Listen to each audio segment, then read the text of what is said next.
hear you doing is making excuses. That lets me know you wasn't a fraternity because that's the first thing we learn. Excuses are tools of accountants. Seldom Well, amount to anything but monuments of nothingness. we're changing that, Fearless. We're gonna If change you that. if you already knew 7 years ago that you needed to start something, Mhm. you still have not done that. And what I keep saying is you should have put yourself in the best position to make 7 years ago become a reality today.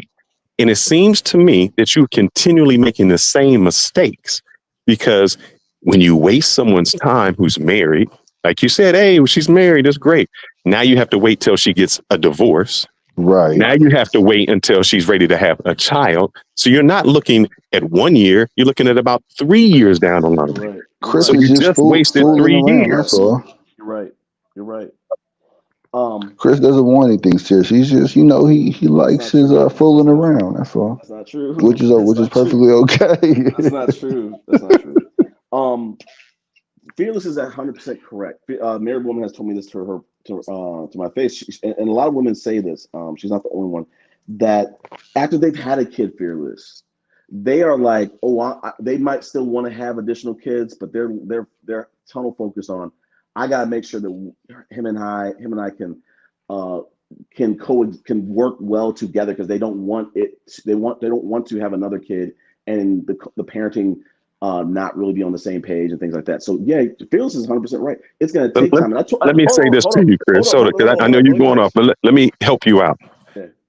What I've done in my lifetime is said this. Like when people say, oh, you've never been with a ghetto chick, you never been this. When I asked my brother when I was younger, Yeah. I was asking him a question. I said, why, love is love. You can't choose who you love. That was my statement to him. I mean, He said, but I can make sure that I have certain selections. So whoever I do fall in love with automatically fits that criteria. So I say that to you. If you wanted to get married and you like someone, then you have them fit a criteria. You have to be this age. We have to be dating for this purpose. We have to do it. You still have not done that. If you wanted to be married and you wanted to have a child, then the women you would select would be only selected for that. Those are I facts. I hear you on that. I think where I think I just have a different criteria. I want to build a friendship first. I want to make sure that I'm not dating the person for the fertility first. But I said before, Fearless, if the married woman and get to a point where we were not dating anymore, I'm going to be making I'm going to be dating significantly younger because I've hit the wall a couple times and had to learn the lesson that hey, at a certain age, um, oh, hold at a certain age, it really becomes problematic. And I've said that on these podcasts that they might have a kid, they might be 33, and it might not even be a biological reason. They might just be 33 and say, I don't want any more kids. So the thing is, Fearless, like I said, fatherhood doesn't have to just mean the dating the people who are very fertile. It could also mean I adopt a kid, a son or a daughter, and I'm a father there. So it doesn't. And the married woman and I have been talking about this. She knows where I stand.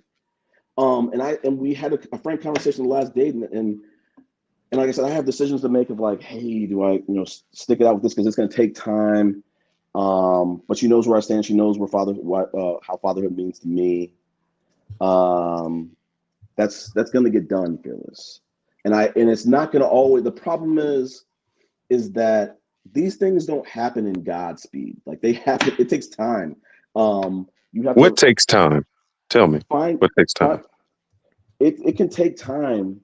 I choose for it to take time to meet the right Of person, course, you build like the. fooling around. No, no, no, no, no, no, no, Say no, no, shout out to no, the no, brother at the no, bottom. no, No, I no. just I want to welcome the other brother that's that's on the panel. That's all. Oh, I didn't know who else was on the panel. You said it takes time. So Oh boy, we got Ron in here. Oh my God. question is, when you say takes time, what takes time? I'm saying I choose to be patient. So what I'm trying to say is with this. Because he likes fooling around. Go ahead, brother. Let me finish. A lot of like I said, with these women I'm dating that have kids or have multiple kids, No, They're like, woman that you're dating. That's the issue right there. let me finish my statement. I'm saying women that I have, even though I'm dating the married woman, I do go on dates. Like, wow. let me finish. Me and the married woman are not in a relationship where it's moving towards that. But as she said on the live that we had, she said, Chris is a good man. Chris is a patient man. We're taking our time. We're enjoying these dates. And Chris, like I you said, do not have the time to be patient. well, Time to be patient was in your 30s, my brother. Now you have to date with a purpose. If you look at some women's dating apps, what do they say? I'm dating with intention. I'm looking for this, a God for. They lay it all out what they're wanting, so they do not mess around with men who are wasting their time. You do not have the time anymore. I'm not understanding you. You say you're a man in this, but all I keep hearing are excuses. Right. He's fooling around without wanting to admit it. That's all no, it is. no, that's not true. The bottom line, Fearless, on the dating apps, The bottom line. on the dating apps, I put, hey, I want a family. And I'm at the point now where I'm like, the women who don't want a family, I'm not dating them. I'm not going on a first date with them. I'm not, trying to do it. I'm not fooling around, not doing anything like that. I'm only dating the married woman who, like I said, it's the biological starting a family there might be some rough edges with that, but there's still opportunities. And like I was trying to say is the women who have had kids, they're like, no, you need to vet, you need to take your time, you need to make sure that you're gonna be tied to this person for the rest of your life. And I'm like, okay, I might not understand that to the fullest extent, but it does make sense. So you're right. The problem with it is, Fearless, I don't have time, but I also am already an old dad no matter what. So it's like 42, 43, 44, 45. But why is that a negative in your mind to be an older dad? That means you're more experienced in life and you can impart in that child more information. But I want to maybe push back on that a little bit, Ronan. An older dad, first time dad, it'd be really interesting to see. I'll never really get to understand it. Like how much more prepared I would have been at 33, 43, 36, 30, whatever the heck. Because I'm still a new dad in all these situations. I think the thing Fearless is trying to hone in on is, hey, by 40, by 50, you're going to have more money. You're going to be more financially stable. He's baking that in. But that doesn't mean you're going to be any more prepared on some of the other intangibles or whatever. So like I'm trying to say is, let me go back to your question. I want to make sure I answered it. Can you restate it? Before you do that, let me just respond to what Zed said. Zed said sex is great. Dating just for sex is a great thing. So I just want to quickly ask Zed, where did that come from? Because looking through the chat, that had absolutely nothing relevant to that thing about sex. I mean, you like to get it in. Hey, be on your horse tip. That's perfect. And I'm not judging at all. Go ahead, brother. So what I asked you was, why is it a bad thing to be an older dad? You have way more life experience. You can impart way more knowledge into your child, meaning you're established. If you don't recognize that white people and other people of Asian color and other cultures themselves, let's just leave it that way, they take their child to work day, but they own the freaking company. So you're already established. You own a business. You're taking that child into the company. You're imparting so much more wisdom in that child because you are older and established versus being younger and maybe a little less mature.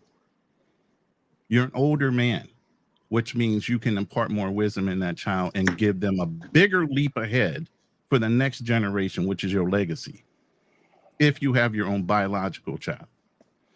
Well, why does that depend on biological child? Well, I mean, I'm a stepfather. I've been a stepfather. I raised somebody else's legacy. At the end of the day, I helped restructure. Hold on. I helped restructure his whole relationship with his father. I helped heal that relationship. At one point in our relationship as stepfather to son, he said, I'd rather you be my father. Would you adopt me? Okay. And I told him, no, there's no way in hell I would adopt you. And it's not a bad thing. I wouldn't want my sons, who were also in a separate household because I had been divorced and they were living with another man who was a great guy. We had a great relationship. We always talked. I was that type of father where I worked with the stepfather. I had a younger son that was very abrasive to his stepfather, and I had to straighten him out because of it, you know. But at the end of the day, with my stepson, I replenished that whole relationship where his father never wanted to even care about his son.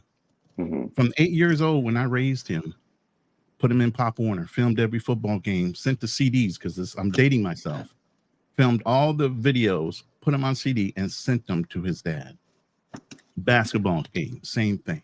Got so involved in my stepson's life, I was always an announcer, sponsored the football team, had my business as a sponsor for the teams, announced for the teams. I did all that. But at the end of the day, the minute I divorced his mother, 9.5 years later, I haven't heard from that young man. Okay, I've been wanting to talk to you about this. Could you possibly imagine that things can be awkward in a divorce? Why? He's still a man. Yeah, but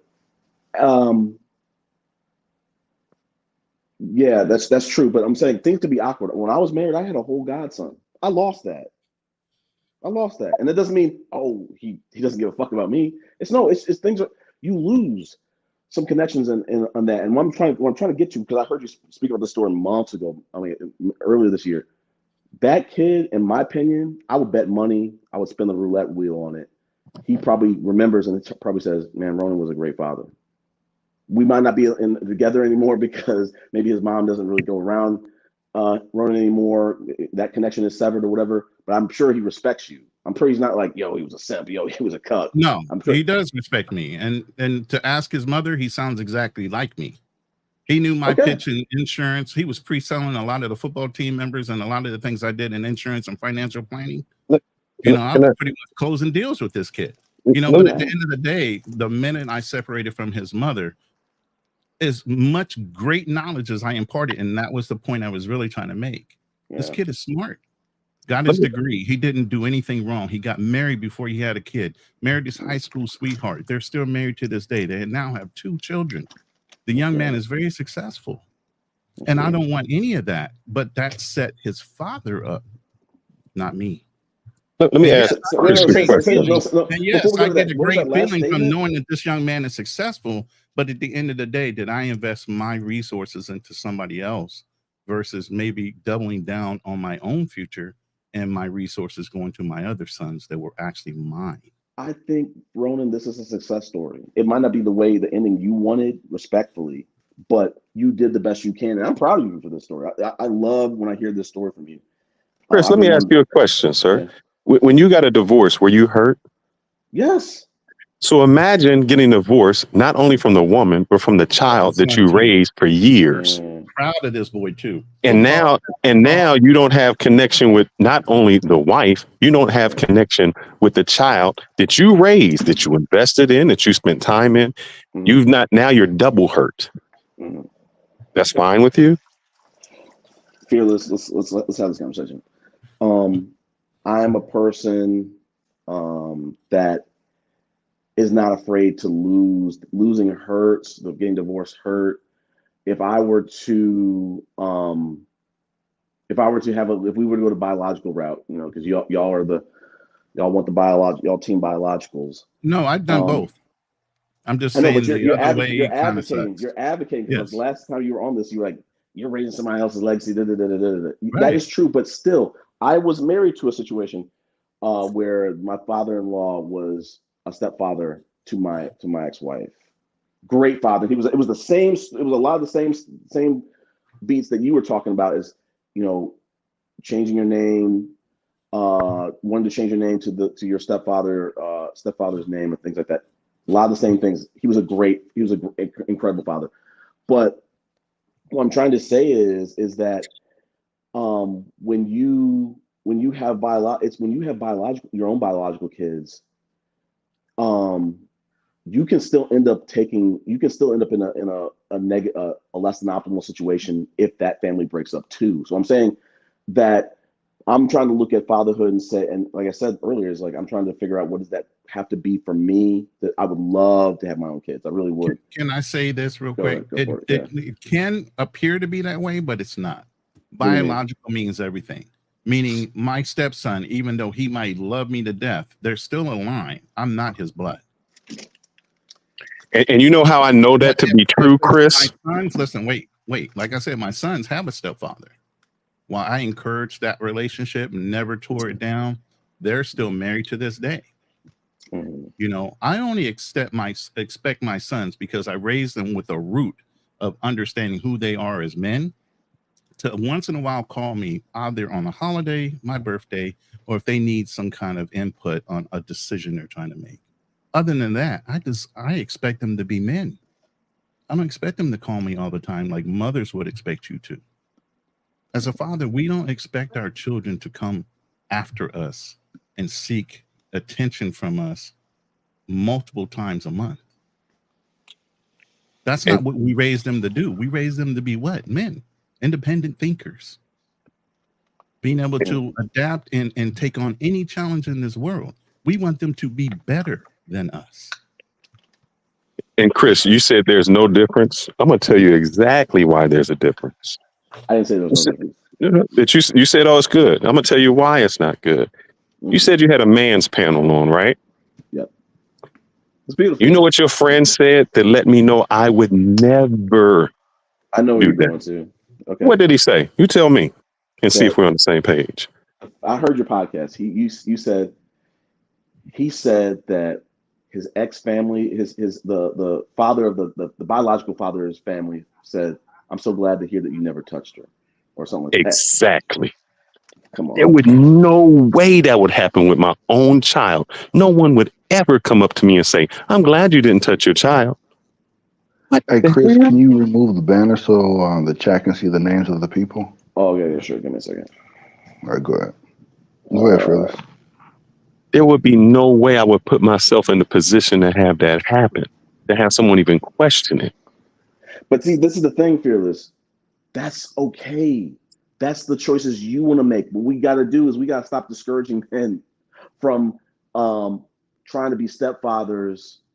Because like I said, we had a beautiful story that Ronan just shared. We had a beautiful story that Builder that you're trying to reference shared. And he went through that and he didn't say, "Oh man, y'all thought I might have like abused my stepdaughter. Fuck it, I'm gonna get out of here. I can't believe anybody would think about that." He looked past that and said, "No, like sometimes when people say things, Fearless, there was a lot of other context."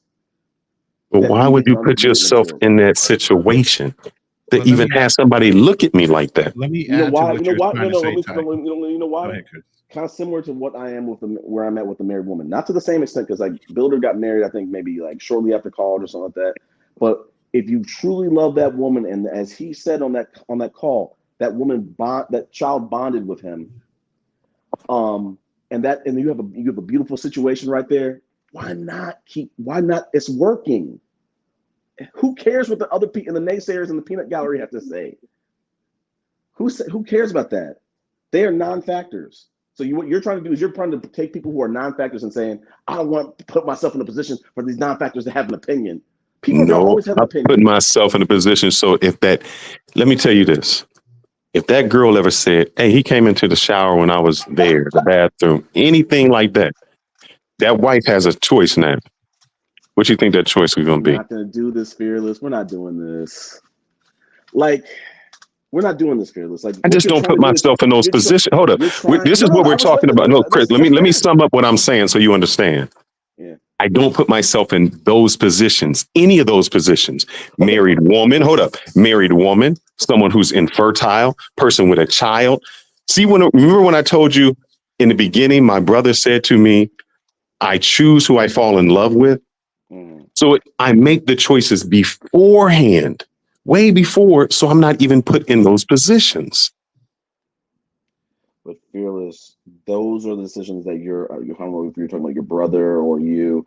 I respect those decisions. If you don't want to ever date a married woman, listen, I guarantee you. I'm dating a married woman. Hold on. Huh? Hold on. Let him finish. I'm dating a married woman. Fearless. Let him finish. No, that's hot off the press. I want to understand that. What does that mean? You're dating a married woman. Date my wife every day. What do you mean? No. You're stretching. You're moving the goalpost. You're changing the definition. I said I was really getting excited here. I'm like, are you dating a woman fresh off a divorce? Like Don't get excited. You live in Atlanta. I don't like to hear when you get excited about me, my brother. Stop. Wow. Let's not go there. But all I'm trying to say is this: if you were single in another universe and Victoria Monet became single, you would be going right over there. But so the thing is that I hate about this narrative is don't date a married woman. Listen, as I said in the last podcast, when you find something, an opportunity that's working, that you are attracted to, that's mutual, you better snatch that person up. You try to wait till they become. If I were to wait for the married woman to become single, she might be snatched up. now, Why wait? can I add to what you're saying, Chris? Really, to just bring things back in context. You brought up the fact that I have a stepson, and such a beautiful story that it is, and it is. Yes. I'm proud of what I've done. I'm not going to look down at it. I wasted my time or any of that. What I'm telling people to clearly think about, this was my second marriage. I'd already raised my other sons. Okay. So I already had my legacy established.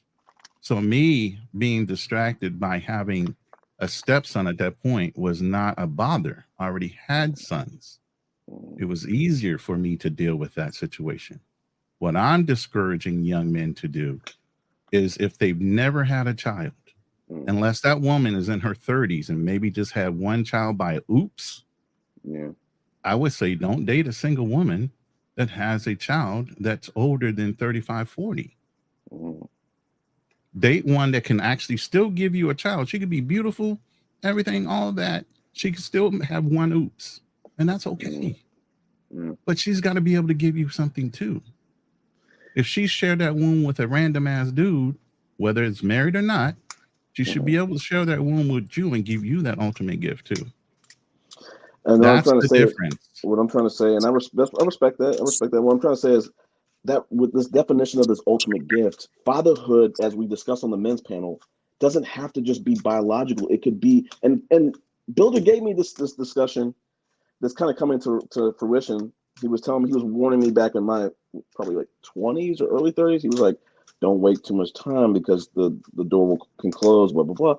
So what I'm trying to say is I'm trying to go through the motions of like, what is fatherhood has to be in place, whether it's a stepfather, whether it's adopted children, whether it's biological children, it has to be in place. It will be in place.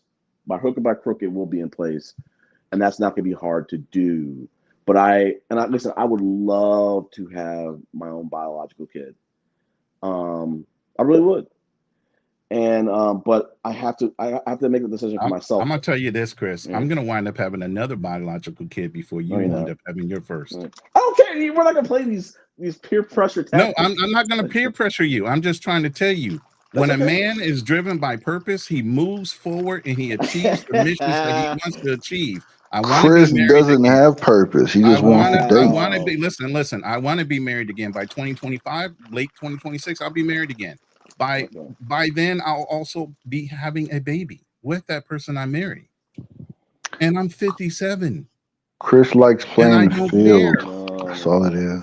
No, I've dated the married woman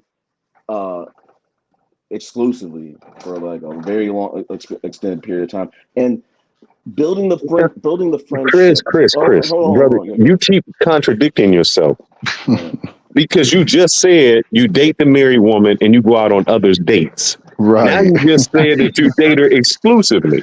Let me finish. What I said is I have dated the married woman exclusively for a very long time. I've in the last month and a half, like, yeah, sure, I've gone on a date or so, but for a good 5, 6, 7 months of this year, since February to like, I don't know, like I'm forgetting the math, maybe like September or something like that. Yeah, I was dating her exclusively, and that was the understanding is like, hey, and listen, when I was going through my divorce, that was the understanding with the people I was dating too. I was like, yo, I'm fresh off a divorce. And I was not ready for a serious relationship at that moment. So I think it's kind of like, it's kind of a little full circle for me on this. And Chris, hold up. Let me finish. I want you to listen. Hold up before he stops, because he does not listen to himself. You just said when you were married and you were going through your divorce, that the last thing you thought about was getting married again. No. I didn't say that. I said the last thing I wanted to do fresh off that was to jump right into a serious relationship. I wanted to kind of like get date people, get to know people. So what makes you think this woman who is not divorced, when she gets divorced, wants to get into a serious relationship? You go on her profile, it says I'm dating for marriage / life partner. There you go. There you go. That's you can't one. believe that though. That's you one. can't believe that, knowing That's your own one. history and your own experience. You can't Huh? believe that. You said what? You can't believe that that's truthful when you already know through your personal experience of being No, but married. if you want to go off my personal experience, if you go off my personal experience, it was my profile, my dating profile said, I'm not looking for a long-term relationship. I'm just trying to like go on dates and get to know people and take it from there. Blah blah blah blah. So we were on two different types of time. She came out the gate and she's like, I want to, not even the divorce isn't even final, the decreeing final. She's trying to date for marriage. So is she trying to say that her divorce is not due to her own nature? So she is not at fault at all, based on the fact that she's getting divorced. We're jumping around now. No, the reason I'm saying that is because let me tell you how I've gone through 2 marriages and 2 divorces. Oh no, let me jump Let me say this. Okay. I when I got divorced, my first divorce, I went through therapy at least 3 to 6 months. Yes. To make sure I wasn't taking any toxicity from that relationship into any other relationship. Yeah. For the next 3 to 5 years, I dated, just randomly dated, just like you. Mm-hmm. Then for the next 2 years after that, I dated with purpose. I mean, I started eliminating people I was just randomly dating. Every cycle before I would get remarried, it was about a 6 to 8 year cycle. I didn't run back and get married again to my second wife. There was an 8-year gap. Then I got married. And guess what I just did? Got divorced in 2016. No, yeah, 2016, I was officially divorced. Went through my therapy again. Then dating off and on. Yeah. Where am I at? It's 2024, right? Yep. Where am I moving to? Moving to Philippines. I'm looking to date with purpose. I'm dating with purpose. Within 2025, I will be married. That's dating with purpose and vetting all at the same time. I'm not randomly dating anymore. I'm focused on one person. Yeah. But Chris did it in reverse. Hold up, Chris, you did it in reverse, man. You said, which I don't understand. I was faithful when I started dating her, and now I'm dating other people. It seems like you should have been dating other people and then got exclusive. It's like you're working backwards. Let me explain 2 different things. Ronan's he made some type of statement about the married woman's divorce. She's getting a divorce because he cheated and was cheating for a long time. It's some type of Derek Jackson type of shit where he was cheating probably before her and during. So, but let me move on to Fearless's point.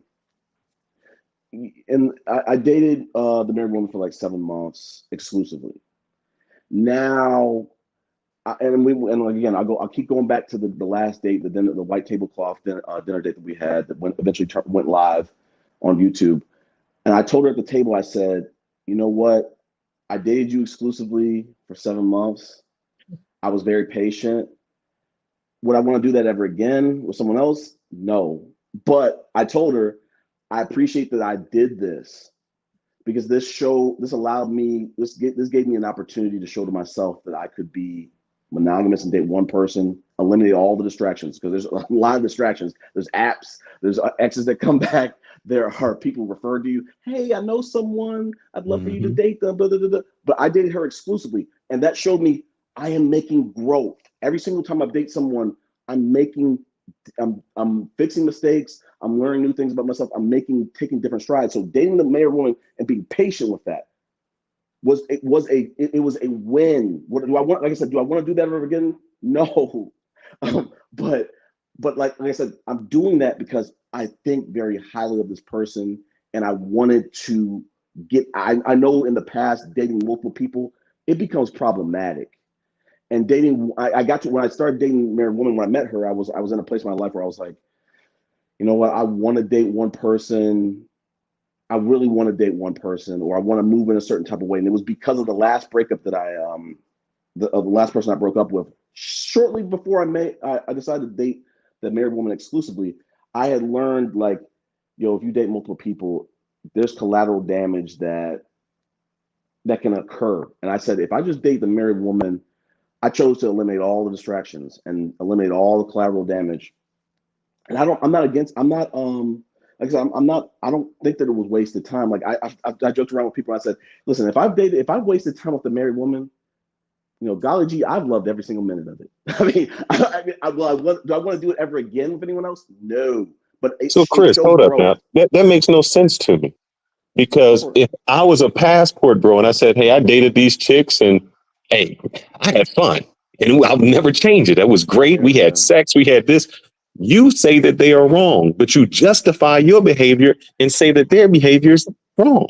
Fearless, and I think Ronan could back this up. Ronan said this on the last time we talked on this podcast. He said he's dating with purpose, and I was like, "Yes, I'm trying to get y'all to understand this." Like, so I'm dating. The difference is I'm dating all these people with purpose. I'm not dating anybody who I don't see potential in to move to the next level or have children with or have a family with. Chris, I keep hearing you say you live in Atlanta, that you're a single man, that you have no children. You live in the land of milk and honey. Milk and honey for brothers. So why is it that you would even go down that route? That would be someone saying, I have a doctorate degree, I'm smart, I can do whatever, but I choose to take this minimum wage job.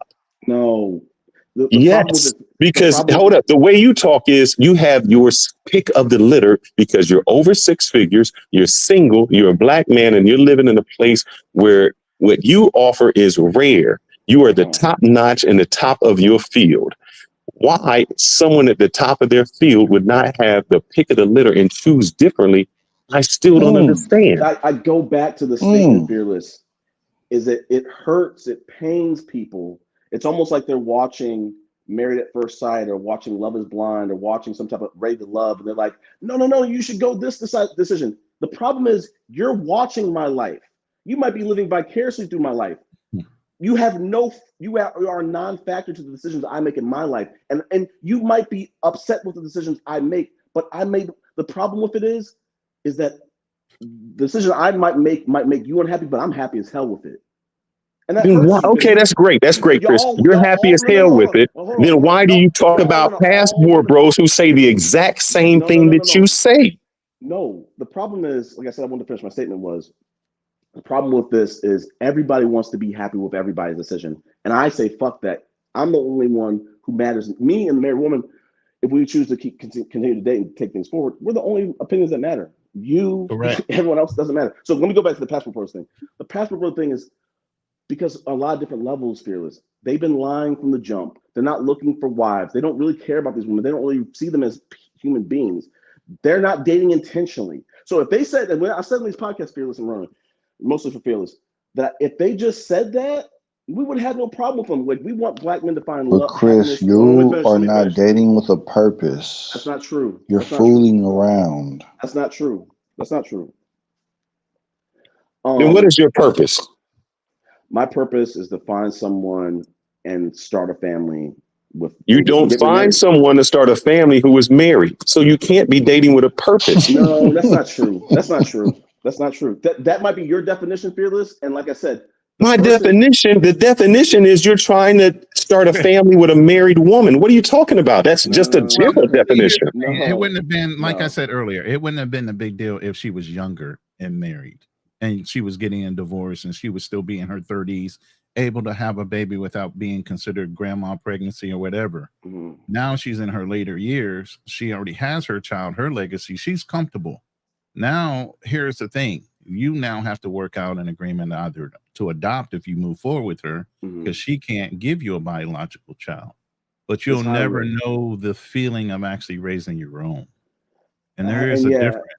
Yeah, and I get that, Ronan. I respect that. Like I said, I've said it. I'd probably like beat it like a dead horse. It's like I am going through the motions of trying to decide, like, what does fatherhood look like to me? It has to be in place, but I'm not one where it has to be with it has to be biological. I'd love for it to be biological, but fatherhood, you're still a father regardless of whether it's stepfather. If we were to, if let's be very clear. If I were to marry, again, to Felix's point, because I can't marry a married woman now. If I were to marry married woman the day after or the year after she gets her divorce decree, and we adopt a kid or two, and I stepfather her child, and we end up staying married forever, success. There's a success. That's a success story. So it doesn't have to always. I'd love for it to be biological. I'm not trying to shit on biological. I'd love for it to. And listen, if there's nothing wrong with being a stepfather. I mean, it's a shitty job sometimes, especially with the way women treat stepfathers nowadays versus the way it was an honorable thing to do back in the day. No, I'm going to say this. You say that, but I heard somebody finish my point. Let me finish my point. Go ahead, brother. Okay. So, while it's not as honorable and you don't, get the praise that you used to. I mean, yeah, there's plenty of single moms out there potentially that could give you another child. But one in her 40s, that's where you have to start vetting out what is your age limit based on the fact that she could be married. She could be going through a divorce. She could already have 1 or 2 children. And basically, if we're 6-figure men, you can afford to pay for those extra 2 children. Who gives a fuck? Excuse my French. But at the end of the day, it's like, if you still have a preference in your heart, whether it's you want to raise an adopted son, but if you want a biological, then you have to date with that purpose in mind that I can only date in the realm of 29 through 35 because I know that they still have the time to give me a child after I vet through maybe a year and a half of dating or whatever, to get to the point where you marry them, to get to the point where you actually have a child 9 months later, blah, blah, blah, blah, blah. Let me address one person in the chat real quick. Go ahead. Linda Patton says children are lineage, not legacy. And I would have to say, Linda, you're both right and wrong at the same time. Children are not only lineage, they are your legacy. Because here's the thing. Yes, they're your descendants ancestral wise, but they're also your legacy because if you're building a business, you're a successful man, you're leaving behind money, assets, resources. That's your legacy that goes to your downline. So it is one and the same. Go ahead, Chris. I'm trying to remember what that statement was. Oof, let me try to remember. What was I going to say? Fuck.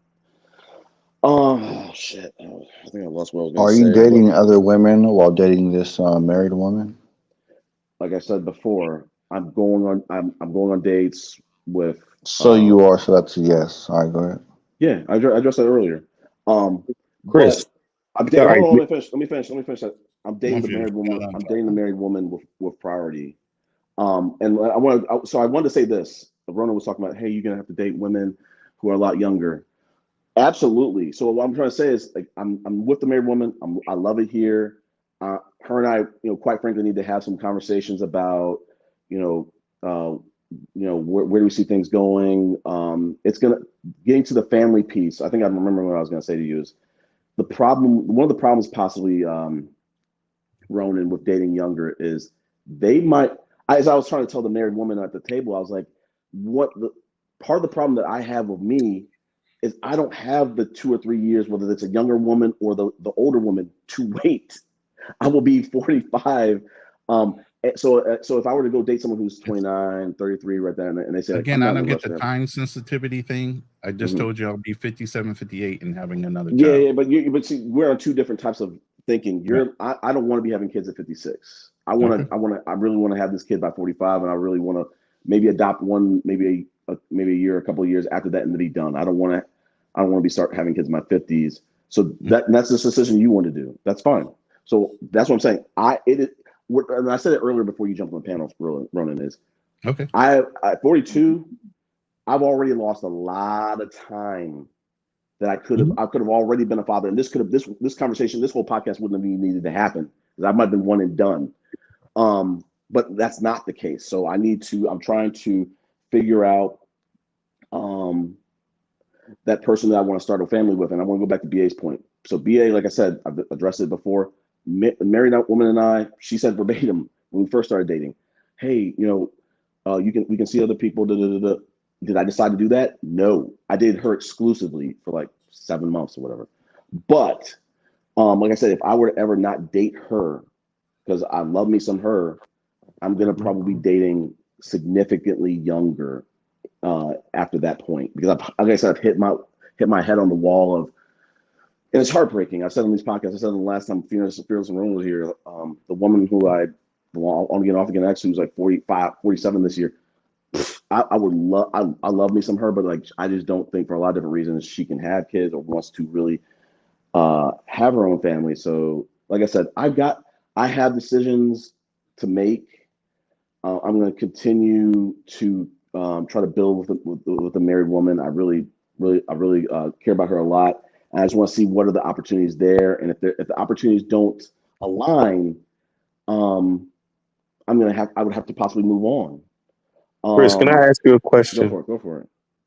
Have you been intimate with this woman? Oh Lord Jesus! Well, hold on. I'm a gentleman. A gentleman never tells. So No, because you've already told. So that's a no. And the question was no, because you said she has tattoos that you've never seen. Let's move forward. You listen to a lot of my podcasts. You're with a woman. Hold up, let's go back. You're with a woman 7 months. You have not been intimate, so you don't even know if there's sexual chemistry there. And you spent thousands of dollars dating this woman. Let's not talk about the money, please. Yeah. Wait, not talking about. You said you draw the line. Wait, Ronan, you draw the line with money.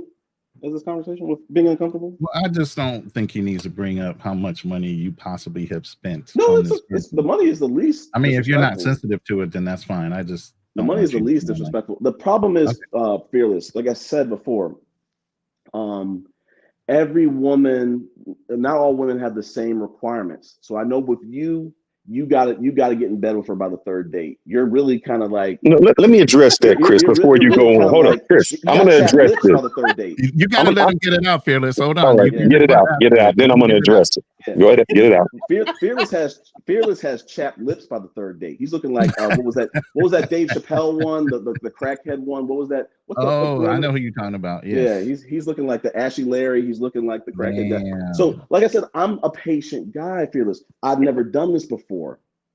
So now let me explain this, Chris. I did this for a woman because I respected her boundaries. I wanted to. I'm a gentleman. I'm not going to force the issue with a woman. And I made that decision, and I knew what I was risking. So let me address this because sexually. Let me address. Yeah, he doesn't know. So let me address this, since you always considerately put words in my mouth. So I'll tell the men out there, when you say how I feel, this is how I feel. I do believe that after 3 dates, something should be transpiring. The first date is a date so I can get to know you, to even know if we are compatible, because sometimes you can talk to someone online or talk to them on the phone and you don't know if there's chemistry there. So I'll always tell men, do not spend a lot of money on the first date. The first date is a date to get to know someone. If after the first date you feel comfortable and you say, hey, this is great, I'd like to go out with you again. By the third date, that woman should already know if she's sexually attracted to you. That does not mean she has to have sex with you, but that means she has to at least be sexually attracted to you. Because if she's not, now she's not dating with any type of intention. She's just using you. And the reason I know that is if I reverse that on a woman and I say to a woman, I tell you what, we can go on as many dates as you want, but you have to pay. I'll never talk about sex. We'll never have the conversation about sex. But until we have that conversation, you pay. Not only do you have to pay, you have to choose the place. We have to go out. You have to do that. And then that woman says, that sounds ridiculous. I say, wait, hold up. That's the position I'm in anyway, meaning you want me to date until perpetuity until something happens. I'm not going to do that. If I get to a place and I'm saying, hey, you're not physically attracted to me, why do we keep going out? Am I just your friend? See, the difference, Chris, is you allow a woman to have all the benefits of a boyfriend from you, but you get no benefits of her being your girlfriend. That is the issue. That's not true. But I'm going to address that secondly. But Fearless, why does chivalry make you uncomfortable? Like, why does patience make me uncomfortable? Why does patience make you uncomfortable? I don't If the wo- have that patience, my friend, if the because woman, because hold on, I'm hold on, Chris. selective. All right, Chris, let me do this no, analogy no, before you Chris, do this that. is Hold up, you went Chris. Let off. me You do went this off. Let analogy. me finish. Let Let me me get Oh, the finish. question out, then do the analogy. Let me finish. If the woman that you were best fit with, best paired with, said, "I need you to wait 1, 2, 3 months," you couldn't do that. yes. But Okay. there has to be some, you wait 7 months. That's different. And there Okay. has to be some type of physical attraction. There has to be something there besides we're just going on dates being friends. That's there. That's baked in. That's easy. People don't date people now in your world. Oh, women are you gonna use you for foodie dates? Fearless. I'm a physically attractive guy. All the women who date me are physically attracted to me. Let's address that. That's easy. You got to reach. You got to go deeper than that. Now, like All I right, let me said, ask you a question, Chris. yeah. How many interviews did you go on before you got hired on your job?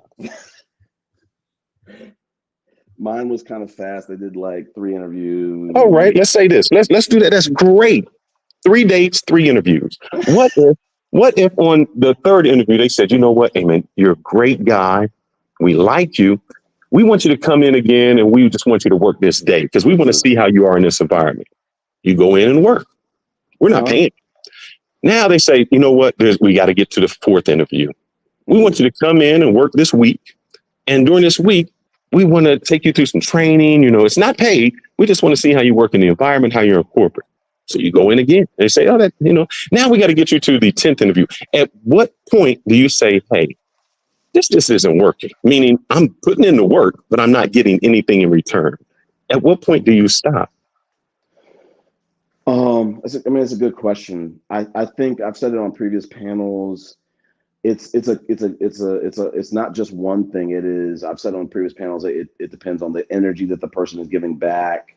It depends on the effort that the person is giving. It depends on my attraction to that person and whether I'm, still engaged in that. But Can we um take a step back real no, quick no, on what you just the, said? the, What is the, the the energy that you're looking to get back from the dates that you're paying for? yeah, What kind of energy are you looking to get back from it? that when I'm dating people, they're getting to know me. It's hard to explain it. I'm going to try to do the best I can to explain it, Ronan. But Mhm. the people you start to really start to bond. I tell people all the time, like, it doesn't matter how many dates you go on, it's not getting you any closer. You have to be able to put in the work. The chemistry has to occur. You can't force it on a $600 date. You can't force it on dating for someone for 7 months. It has to just occur, and the person starts to like I spoke about one of these podcasts. I said, because Oh, I get passion. I do. no, I get no, let all me finish. that. No, let me finish. Let me finish. Fearless, his famous 3rd date thing was he's really concerned because he's like, I don't want to wait because you let someone get in bed with you earlier. And what I said is, on this previous podcast, one of the things that the married woman gave me is I moved into like a new home, a little while earlier this year, and she gave me a housewarming gift on one of the dates. Wasn't required, didn't ask her to do that. The pookies the pookies and ray rays that Fearless wants to talk about, they're not getting stuff like that. The getting to really know you, the showing up, the way they show up for you, They and don't care. They're hitting and missing. That's all they care. but that's not winning in life, Ronan. That's not winning in I life. get And what you're saying. That's winning to them. if that's what you're after, that's a very lonely life. And these people and the women are probably treating you the same way. They don't want to be seen in public with you. They're not bringing you around their friends. They're not bringing you around your family. That means something to me. It might not mean something to y'all. You see how you just judge someone, Chris? You just said, I don't care what other people think about me mating a married woman. I'm happy. But Right. you never use that logic when you're talking about anyone else. What? If What are they you talking say to about? themselves, I don't care what you think about me, I'm having sex or I'm doing this and I'm happy. Why are you judging them, but you don't want to be judged? The difference, that's a good question, Fearless. And we've addressed this on these podcasts before. No one, I've said this, I used to say this on all podcasts. It used to be a disclaimer. I used to say, hey, we on this channel want black men to find love, or how are they, if they want to find it. If they want to travel for love, that's beautiful. If they want to create a family abroad, if they found the person for them, that's fine. If they want to go over there for sex tourism, that's fine. But say that and stay in that lane. Stop trying to come over here and you're trying to get into the relationship discourse. You're trying to talk about traditional wives, but you're really going over into brothels and spending your whole fucking vacation in Right. Sosua in a brothel. So that's all I'm saying. So if they Believe would have you Why me, not talk about dating married women? no, we're agreeing with you. Let me finish. Chris, Let me if you finish. heard anything, we agree with you. Let me finish. If they would have just shut the fuck up, bought a plane ticket, and had their fun, nobody would have said shit. There wouldn't have been a channel. But that's not what they did. So we agree with you, Chris. But if you look in the comments, a guy named Alex Bam made a comment to you, and it's very true. And it goes back to dating with purpose. Women date with a purpose too. Yeah. And his statement says a woman would know, or a woman knows from the get-go, if you are a husband, a boyfriend, or friend zone, or Right. give up the kitty cat material. It does not take more than a month. So she's not throwing it at you within a month. You have not been relegated to one of those categories, and you have been relegated because I've challenged plenty of women on our panels. He's friend And zone. we just had a female therapist. I don't know if you realize we have I saw therapy a little bit. Thursdays now. Okay. So, and she's actually said, I did not know how trifling women could be. And she's a woman. Yeah. Okay. But here's the point I'm trying to make. Yeah. A lot of women I've asked, I said, how many guys do you have on your phone that you actually already know? And it's at least 10 of them that are either guys you can call to fix your car, guys you know that they're good time, guys that you know that you can go out for a nice dinner and not be bothered with afterwards, guys that you know that your booty calls, you're going to call at 1 or 2 o'clock in the morning. They were honest. And they had listed out. They had each one of those guys in categories that I already knew.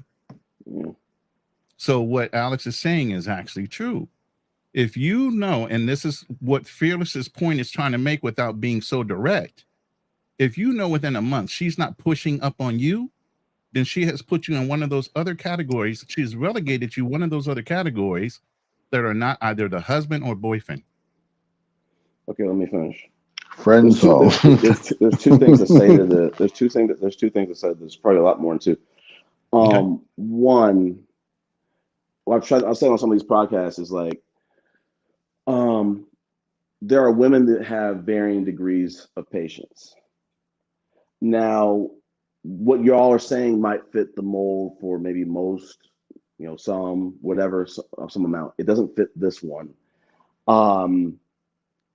And all that means is none of y'all will be, qualified to really date her and go very far with her. So like I said, she had different requirements. I think when we first started dating, she said, I forget what the context was. She said something like to the effect of, I'm not going to be cooking for you. I don't know if it was until we are in a relationship or until we're married. I forget what the context was, but I was like, oh, never heard that before, but okay, I get it.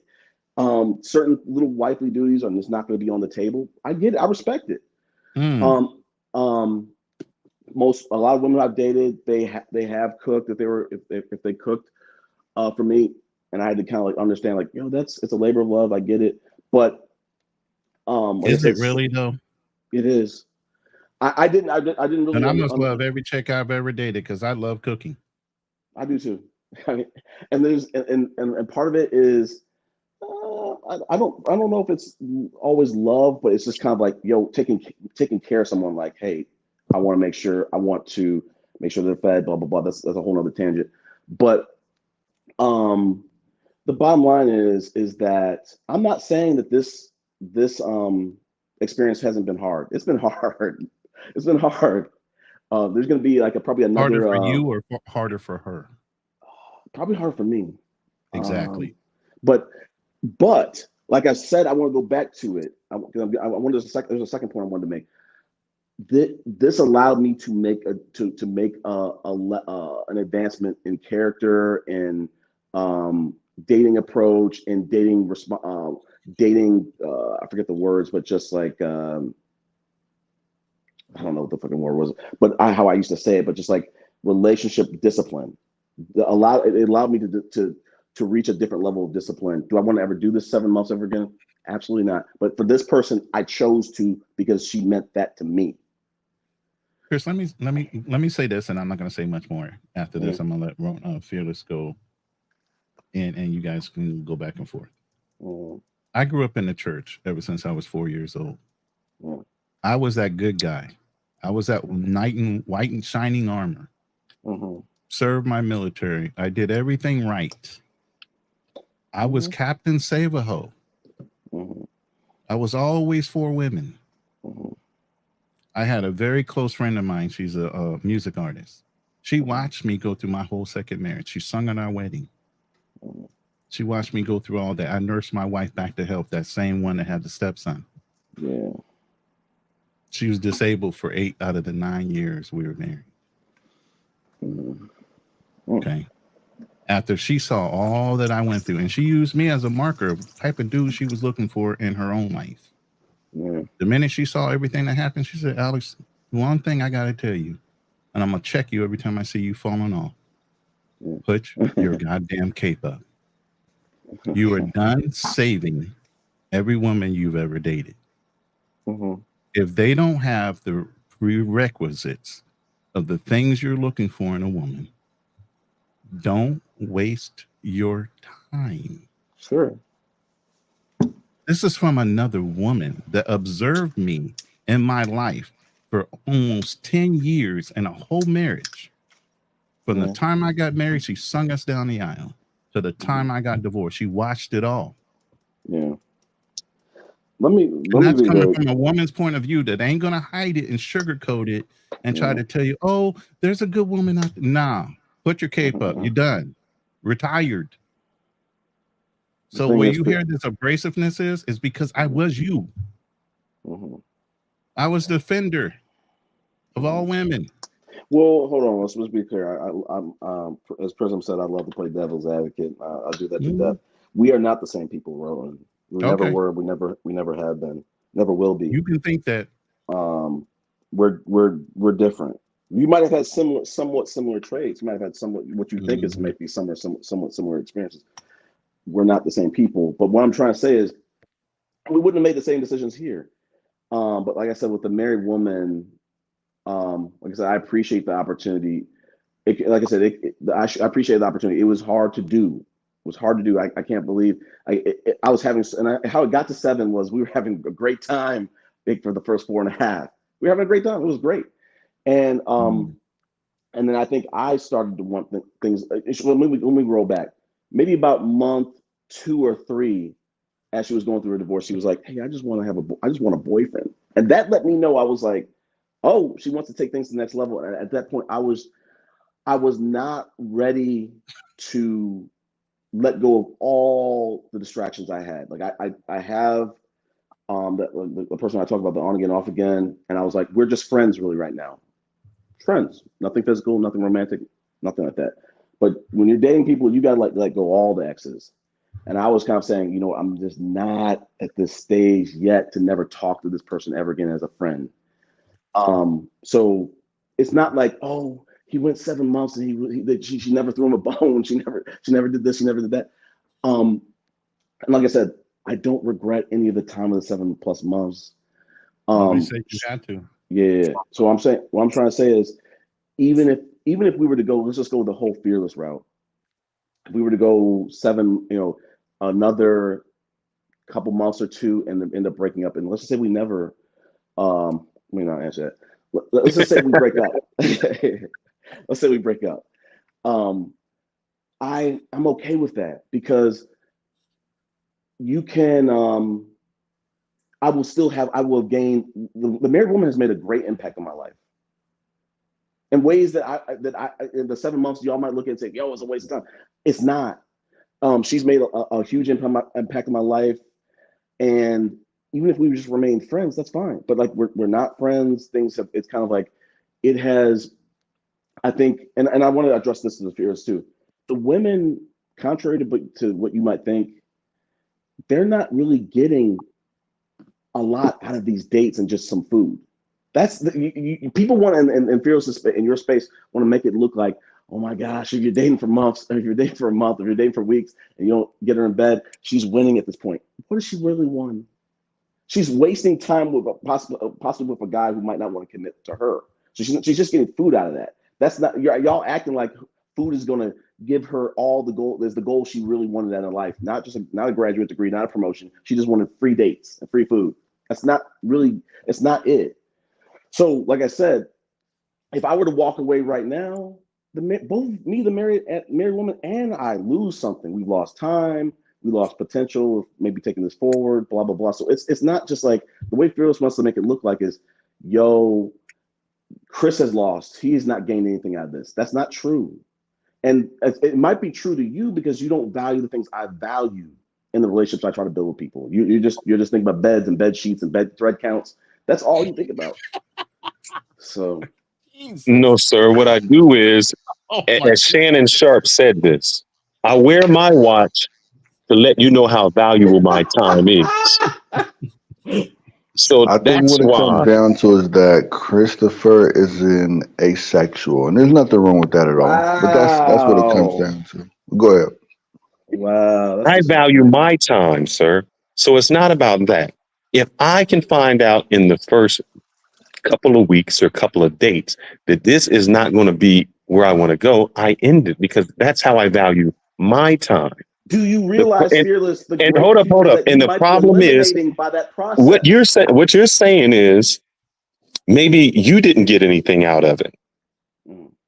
Maybe she is, because maybe she is sexually involved with someone else. Maybe your dates are fine, because I know women who date gay guys. They go out with them. Why do they do that? Because they can have all the fun. The guy pays for it. They do everything, and they still don't have to have sex. So who's getting something out of that? So No, like I said, you see it all the hold up. You live in Atlanta, and you're going to tell me you don't see girls going out with gay guys? No, not in my circle. So I don't know what kind of people you hang around. No, they're a great community. I hang around people who don't waste time. Fearless. Our time is valuable. Yeah, sure. That's true. But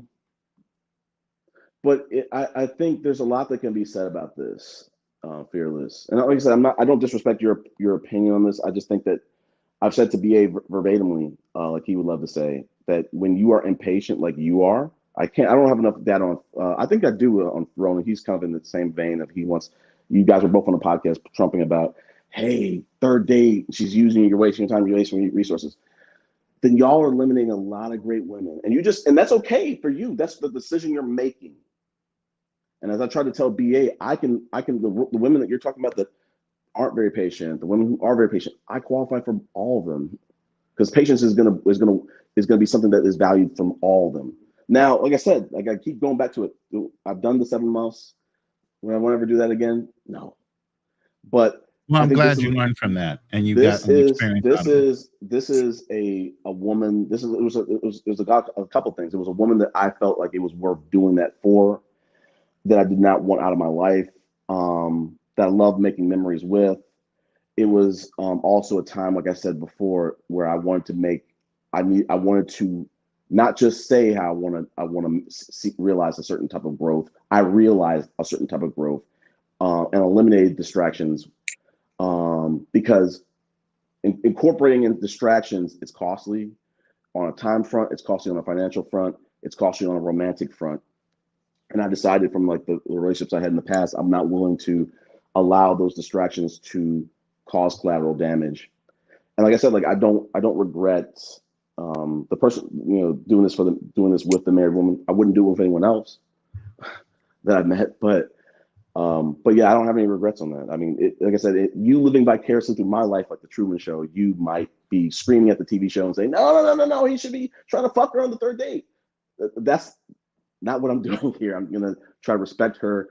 And Fearless, I'll leave it with this. When it happens, when things happen, they'll happen. Whether it's already happened, whether it's gonna happen. Brother, no, Chris, stop. Yes. Because that's like a woman saying this: when God wants me to find a husband, he'll send me my way. No, that's not the same that thing. Does not happen. And thing, no man is just going to show up at your front door and say, hey, God sent me. That doesn't happen. You have to put two different things. No, it's the same thing. That's like saying, hey, I'll get my dream job when I want to get my dream job. No, sir. God. What you do is you put yourself in those positions that you get that. It's not that it comes. You make sure that you've educated yourself. You've been around the circle of people. You've done all those things. So when that opportunity presents itself, you're ready. Nobody just comes knocking on your door, say, oh, when this happens, it does like that. I think we're you have to put your, no, what did you just say? I said, I said like affection, intimacy, the relationship progressing, it will happen at the pace that it naturally needs to move. Because of the requirements of both people. You can't, I know you want a strong arm, you want to try to like Jerome Bettis, strong arm, you want Jerome Bettis. I love the choice of words you use, Chris. Yeah, he's trying to strong arm. Listen, I personally subscribe to this philosophy, Fearless. I don't want anybody having buyer's remorse. Like, I just don't think this was a little too early. I just didn't want to do this. I had some bad judgment. There's never going to happen in mine. When it happens, it's always, we both wanted this at this time, and it's going to it will happen if it already hasn't happened. It'll happen when it needed to happen, Fearless. I'm not, like I said, no pressure is the and I told this to Prism. I said, yo, sir, I subscribe to this patience game, but yeah, this one was wearing me out. This is starting to wear it got to places. This is the kind of content you want. It got to places where I felt like I was in the desert, and I was like, I feel like I'm seeing mirages. I'm tweaking. Like I'm starting to have the thought that Fierce was bringing up, like, yo, like she so might be. Chris, can I interject a little bit real quick? Go for it. And this, so you know that we're not being impartial. I'm not being impartial. I really come in with an open mind, and I try to listen to people. Yeah. But sometimes it's the person that's telling you that you can be abrasive to. So while we've been talking, I've run 2 polls in my room. The first poll was, should Chris be dating with purpose to have children? Mm-hmm. The ones that answered, 75% said yes, 25% said no. Mm-hmm. Now I have a current poll that says, is Chris making it difficult to find his right woman? Of the people that answered, 80% said yes and 20% said no. Mm-hmm. So what I'm telling you is, it's not the voices that you're hearing from either myself or Fearless. Mm-hmm. It's what other people see. And I'm sure VA has probably told you this, being in the room more often and knowing you more than even us. And then the people that follow me in the room, based because I'm simulcasting right now, and that know me, they're answering the question the same way. So when you have consistency in polls, you have consistency in voices from other men that are outside the voices that you might be a little abrasive to, because it's the messengers, not the message. That's the point. You have to heed to what everybody is seeing when you can't see it in front of you for yourself. I appreciate, you might not have heard, might not have heard me on the previous podcast. With all due respect, respectfully, I appreciate wisdom. I appreciate opinions. I'm rolling with my lived experience, boots on the ground. So I appreciate it. I'm moving. I have these conversations with my therapist.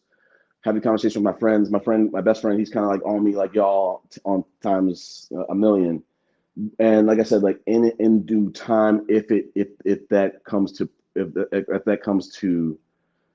be, if moving away, like I said, from this situation, from dating the married woman who has made a great impact in my life, I'm gonna start to make some decisions on, even though I like dating age appropriate and older, I'm gonna be dating younger. Because when I look at it, I say, you date a lot of people your age or older, and you bumped up against this wall of not being able to have kids for different reasons. You've had that experience. You don't need to go through that again. Congratulations on life experience. So, but with a married woman, like I said, like I'm trying to consider, what, like I said, I've said about 10 times, like what does fatherhood look like? What does it have to be? And I'm still, if I were to be with her and whether I have a biological kid or not, I'm still a father. But, there are a lot of women out there. And I think, like I said, one of the good things about dating one at a time is like the collateral damage isn't there. So like if I were to, if things don't work out with a married woman, I go meet the other person. I go meet another person, start things over with that person. And I didn't have to do that concurrently and causing collateral damage. So I don't know where we're going with this, but listen, love the polls. Thank you everybody for simulcasting and answering polls. But me, I'm boots on ground. I'm team lived experience. I appreciate it. That's called you are an intelligent man. That's called anecdotal evidence. Mm-mm. That actually means nothing, Chris. because I can say I grew up in a neighborhood where there was a lot of crime and black people were crazy. So that means that all black people are crazy because that's my lived experience, even though that may not be correct. So you have to get out of your shell, and instead of living in anecdotal evidence, look at everything else surrounding it. Because sometimes we get so blinded in what we see and how we see things that we never get a chance to see things in a different light, in a different way. And that's how you're saying, like, this is what I see. And then you say something. And what really eats me is you say things that have no truth in them. But because you say it, you think, oh, man, that's my lived experience. So that's true. You can't discount lived experience, Fearless, because the thing is, it doesn't matter if all the people voting for Republican or Democrat want to do a poll on the same things that Ronan said. My opportunities are not their opportunities. So I will eat the fish and spit out the bone, but the married woman might not get along with you. So I can only take it with a grain of salt. The married woman I get along with very well. But Chris, you do discount that. Men have come on this panel and said, look, these black women do this to me. These black women do that to me. Mm-hmm. That is their anecdotal experience and their lived experience. And what you say is they're wrong. But when you say the exact same thing about your anecdotal experience, you say that it's right. So how can their experience be wrong and your experience be right if it's from their perspective? Their perspectives are coming from a place of misogyny and hate. I'm not on these panels. See what you just did? You just discounted. That's what you do. You discount their experience. Let me finish, Fearless. I didn't go on these panels and say, yo, every one of y'all can get a person like the married woman. All the black women in Atlanta, just like the married woman. I don't say nothing like that. There's one. I'm not telling you that you can find one like that. Y'all can't. We can't find one like what? Like the married woman. You're not going to find a woman like the married woman. You'll have some of the characteristics, but some of these people are very unique. So I don't say every woman is like this, but the problem what you're trying to say, Fearless, is these guys come on these panels and try to say all black women are like this. The whole Pastor Bros that you guys covet for audience, they say all American women are bad. They're all entitled. They're all miserable. They're all this. But if you come in our rooms long enough, you understand that both me and Fearless do not say that. Fearless is against, listen to this. Passport Bros say do not ever bring back a woman that you marry overseas. Hey, let me address this. Can I address this? Let me finish. Sometimes it's the voice. Go ahead. Yeah, you're right. No, I want Fearless to address it. Fearless, listen, but Fearless has married a woman from Dominican Republic. Okay. They've been married for a solid 7 years. She has her degree in psychology, as everybody knows. Okay. She is very successful. He is very successful. At any point in time, if the traditions of what Passport Bros said were true, they would have already been divorced. She would already left to go to some Dominican community within the United States, wherever she wanted to, because they've been married long enough. She could have took her green card and went somewhere. They're now tending to have a baby in December. Black man travels, yet another one. Brought his Dominican wife back. He's had a child with her, and their child just turned a year old. So the people that you're talking to, especially us, we're older gentlemen. We don't subscribe to that. I'm not a passport bro. I'm a U.S. veteran. I don't subscribe to passport bros. Every room I go into, even though it's a passport bro room, they respect me for the fact that I do encourage men to travel overseas and see other options, explore what other cultures do so they have a greater appreciation for the United States. And if they go overseas and they see a better option as far as what women have to offer, it should be acceptable for them to marry. This was the biggest fluff piece I think I've ever heard from It's him. Not the biggest fluff piece. What you say is, Chris, this is what you say. Okay. You say that guys go overseas because they can't get girls here. So let me give you my credentials. You said it too. No, I didn't. I went overseas. Let me give you my credentials, brother. I played football for a D1 school. I started. I wrestled. I was a four-man letterman in college and in high school. I pledged Kappa Alpha Psi. I was a BMOC, the big man on campus. I made money when I was young. I had the pick of the litter. Not only did I look good, I was athletically built, and I was intelligent. The pick of the litter was here for me, brother. I never had it was never an issue for me having any woman. And if you don't believe me, when the therapist comes on, she went to the same college I did. Ask her. Ask her what I had no issue. So you give this narrative. That's one narrative that a guy can't get it. Second narrative, they don't want to get married. I give you example after example of men who have gotten married. El Guapo, Andre Love Crossing, Black Man Travels. All of these men have gotten married, but you discount them. Then you say we only want uneducated poor women. I don't. When I met my wife, she worked for the government. She had already had a bachelor's degree. She now has a master's degree.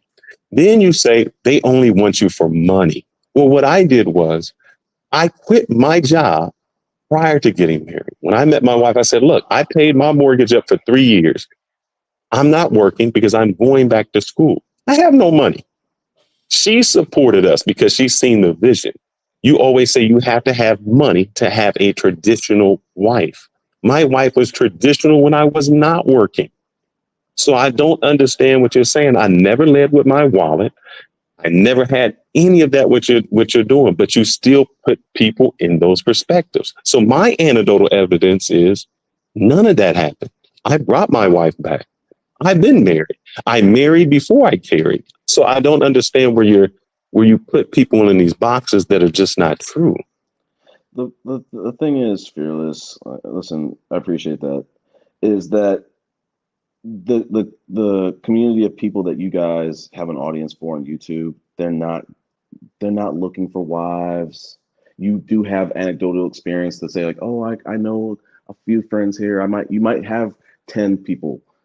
But why are you discounting my anecdotal experience when you don't discount yours? See what you do? That's hypocritical, sir.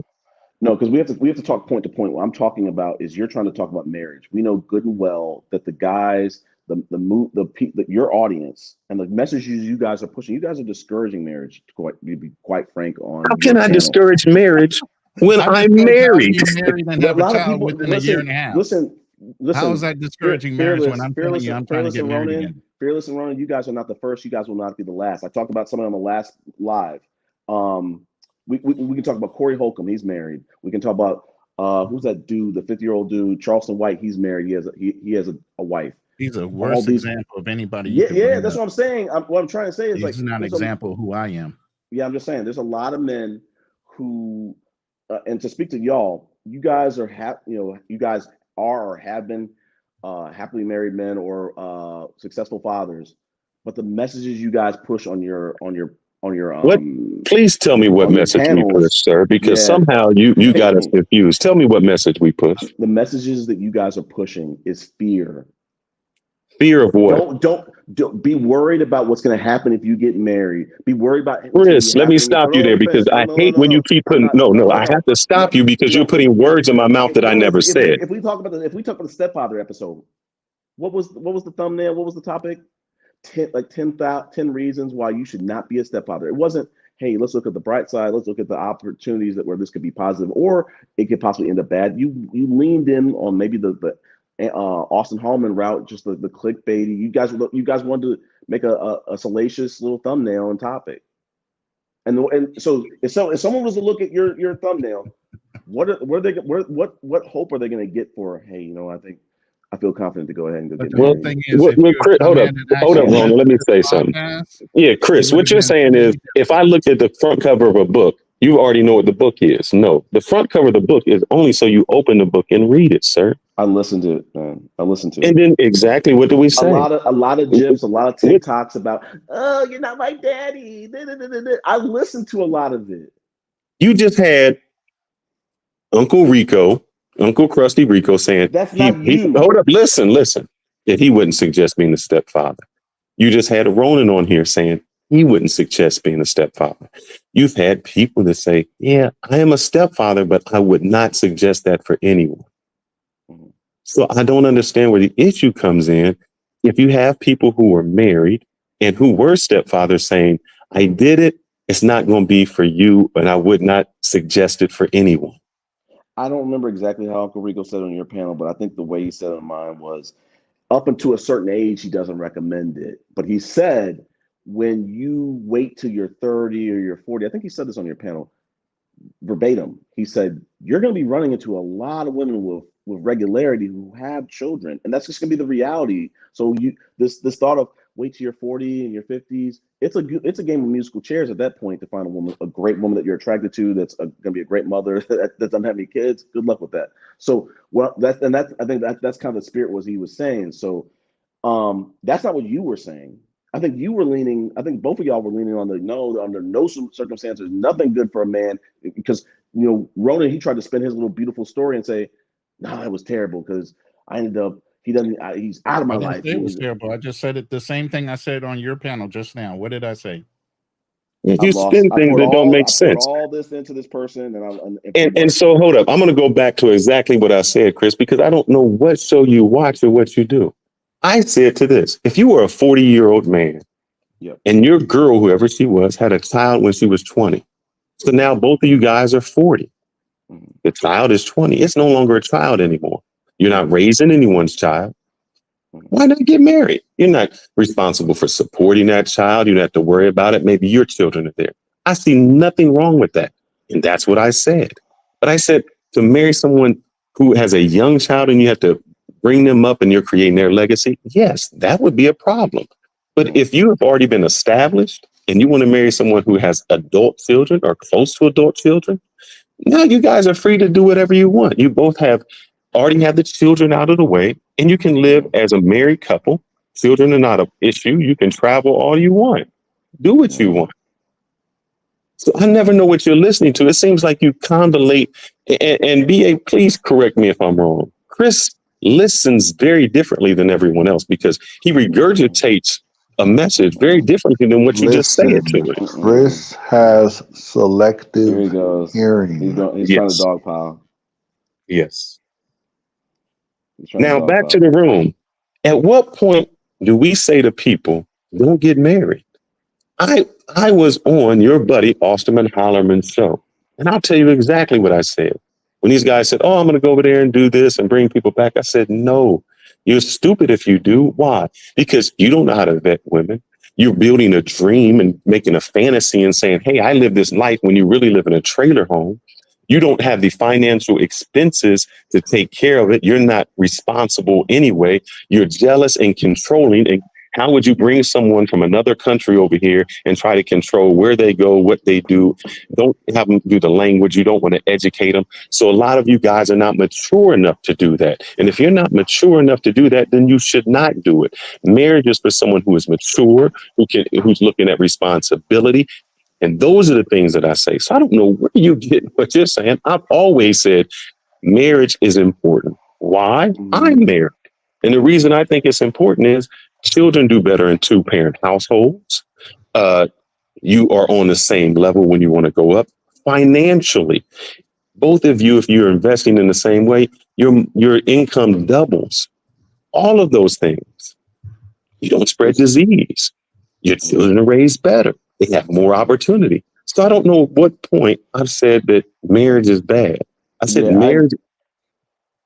I agree with that, Fearless, wholeheartedly. I just think that that's not the message that people are going to walk away when they listen to your content and your shorts, your lives, your videos. They're not going to walk with the AIs that you produce with the little sad little black men. They're not walking away with that shit, man. That was a great story. That was great. I agree wholeheartedly with what you said. That's not what people are going to. Let me tell you some of my thumbnails. One of the thumbnails was "Who's Your Baby Daddy?"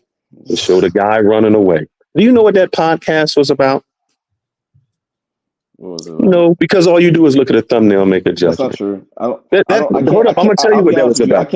I can't get through some of your lives. Sometimes it's tough. But let me tell you what it was about. We said that there are men going to the Philippines, especially Australian men, and they're having kids with these children and they're leaving behind. And what Australia is doing is actually taking the DNA of those children and finding those men. And we said how important it is that these guys are going over there, leaving these children alone, out of wedlock, and it causes disparity. And the government is getting tired of it because the government is saying, we're tired of trying to support these single moms or these guys who have left countries. So at what point in that do you get that that's a good thing? You say that we support someone like Jay Rillo. We make fun of Jay Rillo. That's a poor person begging for money. Why would I? At no point do I say that is a man. I've never said that a man should go out and beg for money to say I can't afford to go somewhere. What I tell men is get physically fit, get your income up, get your education up, get your confidence up.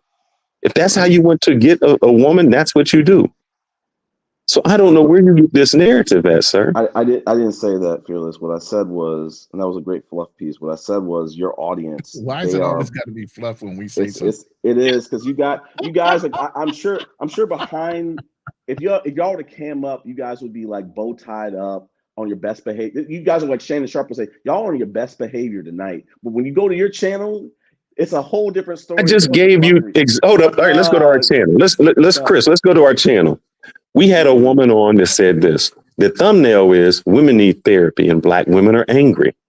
You know what the podcast was about? The woman was saying, here's why Black women are angry. Men aren't stepping up. It comes generational, how they're married. It was a therapeutic thing. Our next thumbnail was men suffer in silence. You know what that was about? Men's depression, how men cannot express themselves. Hold up, listen, what men should do to express themselves. So I'm not understanding what you said it's not there for. I listened to that a little bit of that live with the men need the men suffer in silence, and a lot of y'all you spend a lot of time, specifically you, Fearless, blaming women, the women that they're with, the women they marry. I think both of y'all were doing that. And well, Chris, this is what I do. Let me tell you, I do not live in an hold up, listen, so you understand how the panel goes. You live in an echo chamber, and what I found out is through my management. Whenever me and my manager get together and we talk to a group, what he says before is, hey, I need you to disagree with me. Why? Because he's an authority figure and people will automatically go along with whatever he says. He says, I need disagreement so other people will step up and then there's a conversation. So that's what I do in my panels. It's not that I need to agree or disagree. I've known this person that is the therapist for 30 years. So I say beforehand, hey, I'm going to say some things that are a little controversial. One, because I need you to defend it. And I need the people to go there and start defending it and say something. And out of that, you know what we got? We got men who said, man, I was sexually assaulted. I don't know what's funny, man. When we talk about men's depression and we're saying we were talking about men being sexually assaulted, men having PTSD. When we talk about those aren't funny conversations, my friend. I don't know where you get that.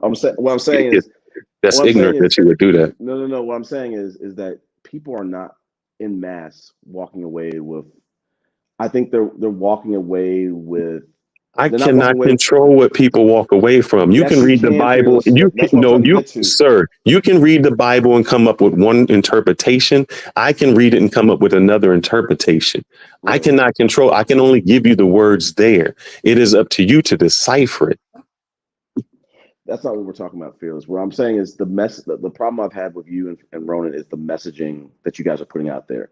Yes, you guys might put a little bit of medicine up into a lot of junk. You got either a lot of junk food to get the little bitty pill that might be the size of like, I don't know, like a Tic Tac. That's the problem I have with your content. And I don't even think the problem I got with your content is you mislead, you lie, you don't live in your example. You and Zed don't even agree on things. She says men should go 50-50. You say they shouldn't. You guys don't even have a concisest thing. So, I mean, you exaggerate things. You say all passport bros are this, all of that. You misconstrue. So what's the difference? We agreed on the 50-50 thing. But the bottom line, Fearless, is we don't have an echo chamber over here. You do. Everybody, if someone comes on and you don't like them, they're banned. No, actually, okay, this is a good conversation. How many people do you ban, Chris? You ban them all. You're like, oh, BA, you got to shut up. This person, you got to shut up. You're not coming up. You're coming up. You're banned. I've never banned BA. I've banned one person, and this person followed Femi from the chat to try to harass her in our chat.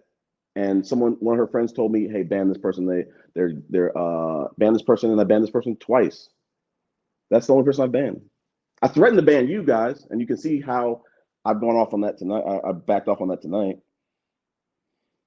but that was active. That was active. If y'all would have come on months ago, y'all would have been banned. But no, I have not. I've only banned one person. I think. Now some other people have been hidden from the channel. If they come in the comments and they're like, "Yo, Zed's pH is off," you're banned, buddy. You're banned. Somebody came on this panel and argued with Maya. Was saying disparaging things to her. I banned him from the. He could come to the lives. He couldn't come to the panel.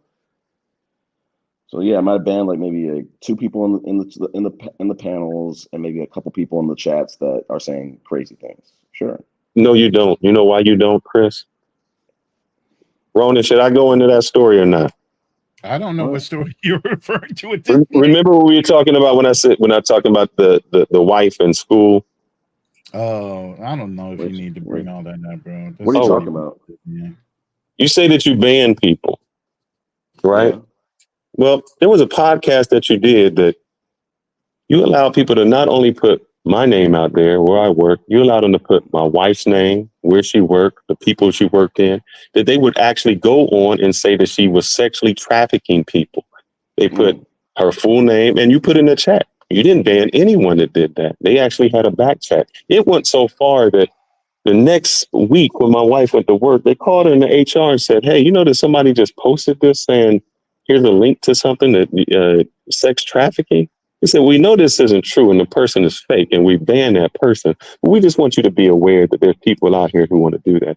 That came from your channel. So when you say people don't dox, they do dox. You didn't ban any of those people that said those disparaging things. So you pick and choose who you want to do. And if you want me to send you the screenshots, I will send you the screenshots. Fearless, this was in response to. There's a couple things to be said about this. I'll say one. Hold up, see, you're going to make an excuse. Let me finish. Fearless. Let me finish. This was in response to the episode that you guys hid, that you guys doxed me and threatened. Hey, we know your sister. We know your ex-wife. We know where you work. We're gonna post your whole last name.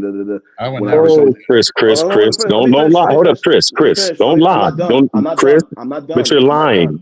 You're lying. And then you recover whatever he's saying. I'm not done. Let him finish. And 2, you have a lengthy history with Maya.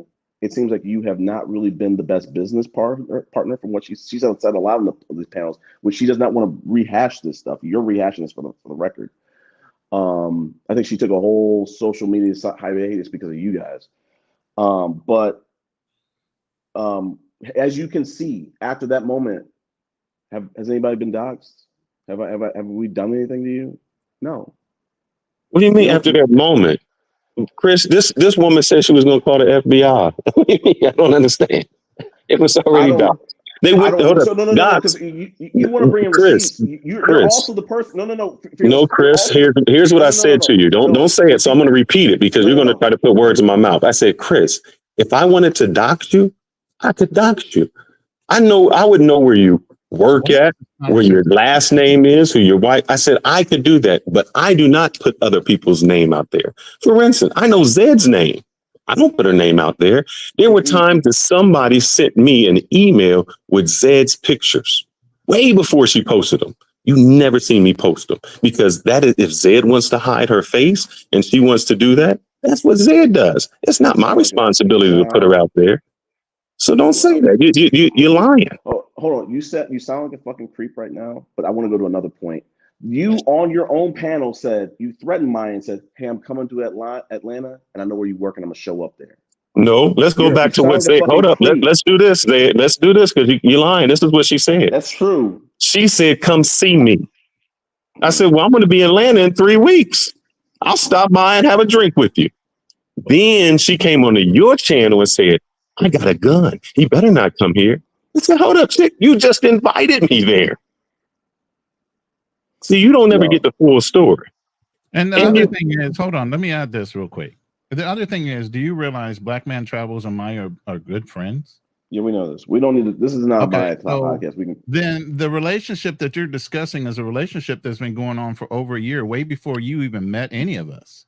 Sure. She had been consistently on our panels for a long time. There is a little animosity between Fearless and Maya because of that relationship with Black Man Travels. See, these are underlying tones of conversations that you have no idea or no inkling of, but yet and still, when she got upset with whatever happened, based on an argument and a misunderstanding, she came in here and it was an echo chamber for her to go ahead and spout out whatever nonsense she wanted to say. And you guys took it hook, line, and sinker as gospel. Yep. And the other, just like you said, he's hiding a child. She said it, and then you believed it. You didn't ask. You didn't do any research. You didn't. Hold on. Don't say that, Nick, Chris. Am I right or wrong? You can't just say that. Chris, did you or not? Did you or did you not take what someone said in your panel on one word and you ran with it? Because she said it once, you said it 5 times. Was she right? You had a son. I never hid it. No, sir. You said I hid my. Hold up, Chris. You said I was hiding my son from the world. And then I had to go in after you said it for the 3rd or 4th time. I had to go in and say, how am I hiding my son? He's on my Facebook, my IG, my travel channel. We just had gone back from Colombia. My social media is open. Open, meaning if you go to my channel, you see links to my IG, my Facebook. So how is something hidden? You said that without doing any type of research. Fearless Not hold up. Not only that. My sons, my grandchildren, all on Facebook. Not only that. When I had Chris, when I had the announcement that me and my wife was like, oh, we're going to have a child. On that episode that you said you watched, so you had to know that we were going to have a daughter. We said, she was like, oh, he has a son. So already on there was no hiding, but you still went with that same narrative. I didn't hear the sound bites. I wasn't doing that just to throw daggers. What I'm saying is when I listen to your content, when you listen to my content, I talk about married woman. Everybody who listens to this fucking panel, this channel knows, oh, Chris is dating a married woman. He's got a whole fucking episode about it. Most people don't know you have a son. Let's just be clear about that because you don't talk about it. Why is it most people's fucking business if I have a son anyway, Chris? I don't understand you acting as though I need to tell the world everything about me. I do not need to discuss that. I'm not saying you do, but I'm just saying there's a level of transparency that people can then say, well, I don't know. It was news to me that he has a son. Then that's news to you. Just because you don't know something and you're ignorant to a fact doesn't make it true. Honestly, Chris, how many times have you been in Fearless Room to actually hear him talk for a long period of time, to even hear him confess the fact that he has a son? You haven't even spent time in his room to get to know the man, but yet and still you expected to know everything about him? How does that work? I'm saying like when he does make these statements, it's probably very far and few between, and that's his right. No one's saying he's not. I'm just saying that by making those statements and being certain transparency being very far and few between, people are going to be like, yo, I really didn't know, and I've been watching his content for a while. I've been on panels with him and didn't know. Like, we've been on panels. This ain't the first time you've been on this channel. We've been on a panel. It could have been a great time for you to discuss that and say, hey, when we were having this conversation last time, and we were talking about, hey, we were having the same conversation of, Chris, when are you going to have kids? Time's running out.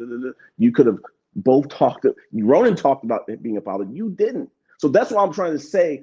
Why do I have to, Chris? Why was it necessary to put any of that information? I don't have to. You keep saying it's obligated.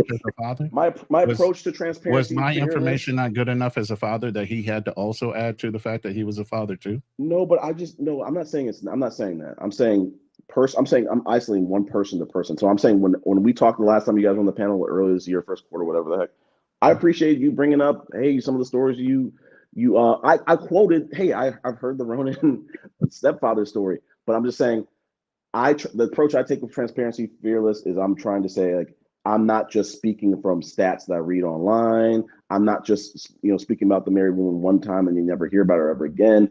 I'm saying you have every right to not talk about certain things, but just you don't have. So let me ask you something, Chris. I'm not done. I'm not done. He's the host. You also don't have the right, since you're not very transparent and very often about it, to get mad at people when they say, I didn't hear you when you talked about it for the 1 or 2 times out of 3 times ever on your main channel. That's all I'm saying. Don't get mad when I don't know. All right, Chris, let me ask you this. Is that my main channel? Do you know that when I first started, my name was Fearless Travels, right? Let me say that. Hold up, Chris. Hold up. So that means I have a travel channel. So the podcast is entirely different than the travel channel. Since my son's conversation never had to come up in the podcast and we travel together, I show him on my travel channel. So you say I'm hiding something, but I have Yes. videos of us on the travel channel.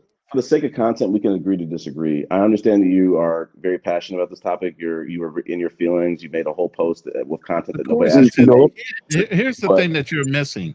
We have children that yeah, we also have to protect because you know how wild these YouTube streets are. yeah, I get that. I mean, Maya's screaming up and down. I'm a mama. I'm a single mom and I have a daughter. Mhm. We are fathers. We don't Right. necessarily want to put all our business out for people to go in and Oh, I dissect. get that. But Oh, I guess get what? that. Listen. I'm a financial fiduciary. I can't hide who I am. Mhm. I had to go through a whole bunch of background checks with the Department of Justice and all that, fingerprinted, all that. I'm squeaky fucking clean. There's nothing you can fucking dox me on in the first place. So I'm more fucking apparent on my page than most people are there in the YouTube game, period. Because it's part of my business. So when people start lying on me and telling me what I am and am not, you get what I'm saying? I own my own company. I don't work for anybody else. I don't have to worry about nobody doxing me anyway. I represent myself and the companies that allow me to represent them. You get what I'm saying? So you can't mess with my money. Nobody's trying to. and you can't say that. That's the But here's the thing. Listen, let me finish. You do have people on here that do, even it's outside of your control. And But Chris, people you that listen did. to you as an You influencer. Wow. People listen to you as an influencer, and they can jump off the train. You don't know what their psychological dispositions So are. Ronan, the problem with this is, and we're gonna move on from this. We really kind of need to go into closing thoughts. Y'all don't have the right to make some of these statements because y'all have a lot. Y'all take draw first blood. Y'all were the ones who wanted to. We didn't. I already said it before, but y'all have done things that then maybe somebody retaliates. So it's just I understand that you guys are upset that people retaliate, but you guys do start some shit. Let's move on. I'll put a bow on this. I'll put one bow on this. When you say that you don't do that, you did a whole show saying and showing children of people that you said wasn't paying child support and they were passport bros. Nakmeezy had to call you out on that because it's easy for you to talk about a father, but you were putting their kids in there and you don't know the relationship that those children had. You don't know how they seen their father. That was wrong to do, my friend. So why would I want to even expose anything like that when I see what other people are capable of doing? And you know what? To put the bow and let's put some an extra little card on that bow. After he talked to me, because that wasn't the focus. The focus was, this was a funny ass video, how he's exposing these passport bros or baby daddies. When Nakmeezy brought that up, seems like you're watching our content. I appreciate you giving the like, click, and subscribe. But when he said that, I kind of took a step back and I was like, oh, I didn't see it like that. Oh, I don't even have the skills to kind of like edit these people's faces out. That episode was privated, never saw the light of day after that. So And it ran live. The content has a psychological issue. Well, I don't know. I can't confirm that. But all I'm saying, that's not the point. The point was we showed something that, yes, it had people's other families in there and blah, blah, blah. And I said, okay, you know what?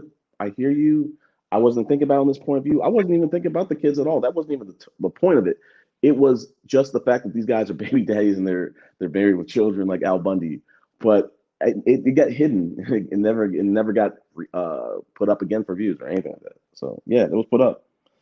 But what you guys did, we're not gonna go into anymore. We're off that. Let's move forward. You guys can go on for days about this. It's we're beating a dead horse. But the bottom line is, listen, I'm not doxing anybody in your family. I'm not doing anything like that. We don't really mention you guys. It's not worth it. But anyway, let's move forward. Let's have some productive conversations. Let's maybe like 15 more minutes. I'll put that on the clock and then we'll call it. What's up? Well, we're going to have this productive conversation. This is what we say about men. So I'm wholeheartedly. I do not think, an average lazy man is a man. I think when you talk about those are boys. I think a man should be productive. He should go out. He should do sweat, blood, and tears. He should be protective of his family. He should make him the best person that he can be, whatever that is. That is when you become a man. To go out here and just father a child, to have sex with someone and not raise that child, that's not a man. That's not what you do. And that's what we say. We talk about it on our show. Anyone who comes on and say any kind of BS, like, oh yeah, I'm just doing that. Okay, what is your end goal? What do you plan to do? What happens when you're 60 years old and 70 years old? What, you gonna have somebody in a nursing home? Who are you gonna love and take care of you? And I tell guys, it's not about money, it's about memories. The last thing somebody says when they're dying is, man, I wish I would have worked that extra hour. I say, go out and create memories, travel, explore the world, not only for yourself, because the best thing you can do is when you have someone else to share it with. I go on a lot of trips, and it's best when I can come home to my wife or take my wife and say, man, this is what we did. These are the places we went. That's what we tell men. We even say, when they say, oh, I can't travel, I can't take Sam to the beach. I was like, last year, me and my wife went on 6 vacations. We went to Thailand for 6 weeks. We went to Cuba, Jamaica, Mexico, Colombia, Dominican Republic, all that. So I don't know what you say. We're traveling for this. I take my wife with me because we share experiences together. So you have it convoluted when you put us in certain batches. That's what we tell men to do. We say, if you're going to travel, have that experience for your children. Let your children grow out so they can grow up cultured. They can grow up knowing another language. I grew up in places where people never lived outside of their neighborhood, never went outside of the city. If they lived on the east side and went to the north side, it was like, man, they went somewhere. I said, how closed-minded can you be? How can you say that this is the best when you've never experienced anything else? So I tell men, not only experience it for you, but open the doors when you have children to experience it with them. The worst thing that can happen is when two people have different experiences, it's hard to grow together. So share that with your wife. Let her know you're going out. Take someone with you. Even my channel, if you look at my wife's travel channel and mine, we travel as family. All of our things are together. That's what we encourage other men to do. That's why my group of people isn't your group of people. If I converse with someone, it's like Andre. He has a wife, he lives out. Kanal, he has a wife from DR that lives out. Ronan, he's trying to get married and is a family man. El Guapo, he was married to 2 black women. It didn't work out. He doesn't bash black women, but he has another woman. So that's what they do. Are we the only people on the show now, Ronan? What happened? I think he wanted to back up the panel so they can clip us up later, but that's okay. That's brother. How you doing? We on the Zen show. Hey, I don't say that word no more. But anyway, oh damn! I overthought. Look, here's the biggest thing you don't understand. A lot of people that are in your room are in our rooms, and that wouldn't be if we were sitting here spinning yarns or telling lies. Mm-hmm. Ozzy is one of my wrenches. Ozzy comes in your room all the time. Is he abrasive to you? Is he opposing to you? There's plenty of guys that come. Buck Travel comes in your room. A whole bunch of people that come in your room come in ours. Full, free, and why would they do that if we were sitting here spouting a whole bunch of lies and not telling the truth? I just asked people on my poll, have I ever said not to get married? Or do I preach against getting married? All of them said 100% no. There's not one person that mistook me for saying anything other, because even after 2 marriages, I'm willing to have a third. Even after having children, and all my children are ranging from 26 to 38, my grandchildren are 13 and 16. I still want to have more kids. I've raised men. Okay? I don't play around when it comes to this. And the voice that I use is the voice of an uncle or a father, because the guys I'm talking to and trying to reach are the same age as my sons. It's nothing I wouldn't say in here, I wouldn't say to my own kids. So this preconceived notion you have about me saying anything false or that would offend my family or anybody else is absolutely 100% wrong.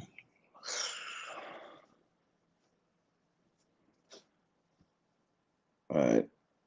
I think I'm back. My iPad died, but listen, I think the only thing I would say to y'all is, and like I said, I play nice with you guys on this channel, but I really wish that you guys could. I wish that the content that you guys produced echoed the sentiments that you guys shared. It doesn't. It's not the content that you guys produce. Oh, Quite frankly, goodness. it's nothing to be proud. It's not really much to be This proud is of the most of the time. tiger and the donkey story, Fearless. It doesn't Mhm. It matter. is. Every It is. time we do this, Yoga, you're not coming backstage. We're ending this right now. This is It- really it- for. This is the tiger and the donkey story, Chris. If you don't know it, I can tell it to you. No, we've heard enough of you tonight. But Why do you act like that? That's kind of beta to me, man. If we have a man conversation, we talk as men. I didn't We call had you a out. great I didn't call you out your name. I didn't call you out your name. But It does. here's the Hold thing, up. It doesn't matter if you call me out my name. Yeah, it does. Those smart remarks. Hold up. The No. difference is, hold up, No. Chris. If we were face to face, Wow, you here we wouldn't go. talk like that. Why would So you why seem to talk have- like that on the YouTube? Here's the thing. You shouldn't even have to go there, Chris. This We've is had this a is very how this is respectful. how Listen, people this is how No, he falls listen. out with people on his panel. listen. We've had a very respectful conversation and Yeah. discourse between each other, all three of us. I've No been yelling, no respectful to y'all. shouting. But then you take little shots. You've taken little shots the whole time. We have all taken shots at each other on this I've never panel. taken a shot at you once. What shot have I took at you? This whole conversation, not once. Have I don't said know. anything slighted or anything? You have a And any different of way. your people can call me out on it. I haven't said anything slighted to you. You have a different. It was just a playful. It was a playful thread. I know that Fearless. I know you're very emotional. You're very sensitive. I'm There sorry. you go again. Hold up, Chris. What? Don't do that, God, man. these words, See, bro. I These don't words, understand God. it. And when I say it, it's not a threat that I'm saying. I'm saying, hold I'm up, just listen. saying that. I'm saying Because somebody in your chat say, here comes a threat. It's not a threat. I'm saying When men talk to men, we talk to them respectfully in a different way. So I'm respecting you by talking to you. I expect that you treat me in the same fashion. Fearless, you have thrown What you're shots. doing is showing weakness by doing that. Fearless, what you've done on this panel is thrown shots, and you know what I've done? I've come back and thrown another shot. So I'm not going to get, oh my gosh, why do you say this? I just come back and I say nice shot, and I raise you one. But I get it. I have to. You want to go shot for shot? We can do shot for shot, Chris. We're going done. down if you guys Exactly. done. No, that's what I'm saying. When you do that, it makes no conversation and then becomes an argument instead of a discussion. No, because like I said, hold up, Chris. We just corrected you on that, and you follow up by taking another shot. So when are you learning your lesson? We're trying to have a mature, manly conversation. We did for like the last 2 or 3 hours. We did. So why end it by trying to take a shot at someone? Let me end it like you this. just said that we're trying to be better men. Do you think your actions and that behavior makes you look like a better man? Here, let me say this. I respect. Answer the question. Does that action make you look like a better man or a weaker man? No, we're gonna jump off that. What I'm gonna say is this, because I didn't get my closing statement. I appreciate y'all coming on the panel. I appreciate the conversation. It was a very it was for great content. I think everybody was very transparent. You know, I love transparency. I think it was a great conversation. I appreciate the conversation and the way you guys wanted to conduct yourselves. I do like taking shots, but you guys take shots, but I will reserve taking any more shots with you guys.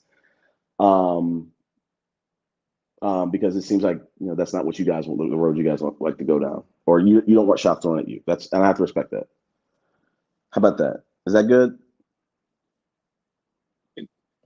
I just thought. What happened? I don't know. As far as shots, I don't take shots at people. So that's not my personality. That's not what I do. We had a little fun banter at the end of the summer after going around and around, and we left y'all alone. We haven't said anything. We had that week of fun, and you were proud to have the little men in tights joke going around for a half a second. And we never said anything else to you, Chris. I never bring your name up. I think what we've been talking about is I've been talking about you guys. We've been talking about each other just without mentioning. No, not we. I have not. You can run all my takes back. Your name does not come up out of my mouth. Okay. Literally. But I do hear you talking about me. If it agrees with the context. I try to point back to examples and say like, oh, I do know somebody that has gone through different divorces, and I know people. And I don't mind being used as an example because the stories I put out there are supposed to be used that way. well, I wouldn't divulge anything about my personal life. It's not necessarily something I have to do.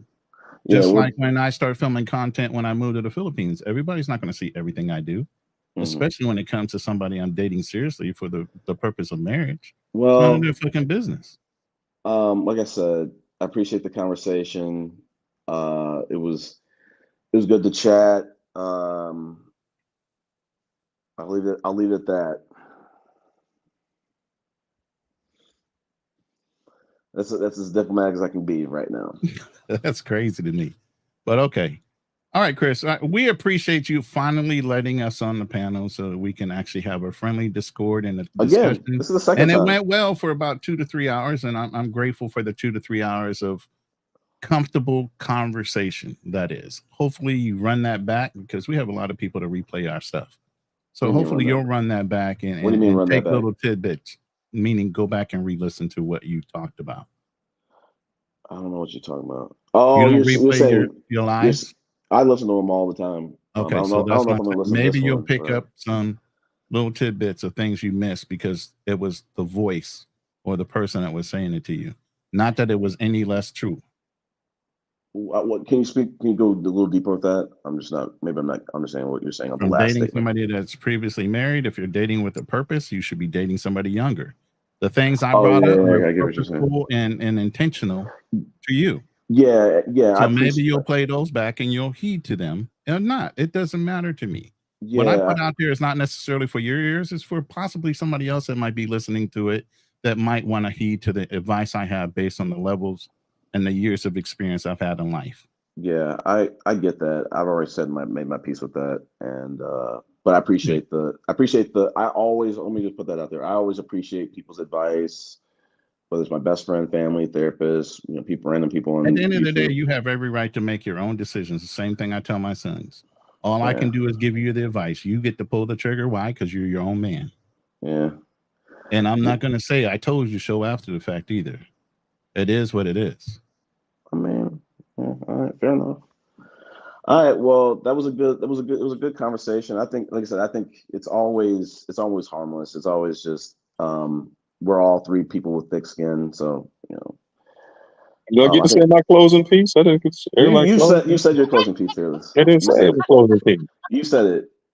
I didn't say it. Did I say it? Yes, you have, Fearless. I guess I'm getting old, man. I guess in my old age, I'm getting Alzheimer's. You're getting old and senile. You need to went first. Exactly. Come on, let's go. It's past my bedtime, right? Let's go on and mosey back over to our rooms, and we'll go in our separate corners and our echo chambers.